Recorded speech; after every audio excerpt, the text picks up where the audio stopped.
Hello, Ram Ram, नमस्कार। बबीता प्रियंका लोकगीत channel में आप सबका स्वागत बा। तो आज हम आप सबके बीच में एक बहुत ही प्यारा सोहर गीत उठान गावे जात है। जैसन भी लागी कमेंट करके ज़रूर बताइए आप लोग।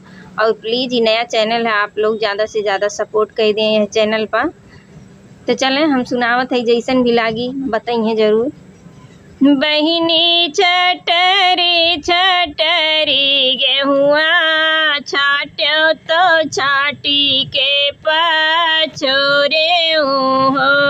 बहिनी छटरी छटरी गेहुआ छाट आयो छाटी के पछोरी आयो हो। बहिनी रगरी रगरी गेहुआ पीसो तो चालनी से चाल दिया हो। बहिनी रगरी रगरी गेहुआ पीसो तो पीस के चाल आया हो। बहिनी कचरी कचरी पीसना सान तो सान के सामार दिया हो।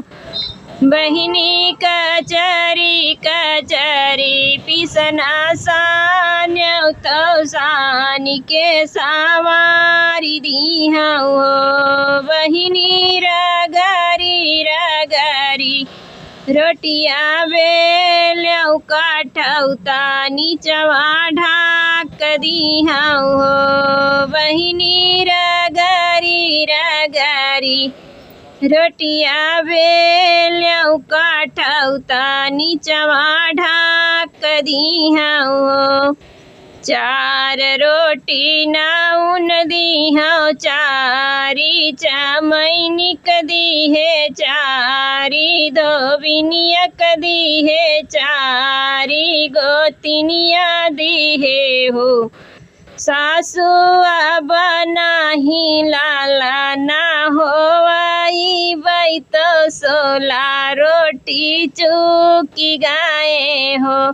सासुआ बनाही लाला ना होवाई बाई तो सोला रोटी चूकी गाए हो।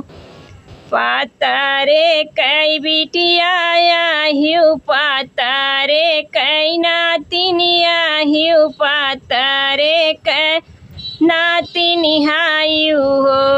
बहुहरी पातारे कई हायु तू बाहिनिया तो सोला रोटी गिनी डारियु हो। बहुहरी पातारे कई आहियु तू बाहिनिया तो सोला रोटी गिनी डारियु हो। हमारे तो लाल भाए तो हरऊ सजनवा भाए तो हरऊ बलमुआ भाए हो। बहुहरी सूप भर मोतिया लूटायो तो यकौ नाही गिने बैठ्यौ हो।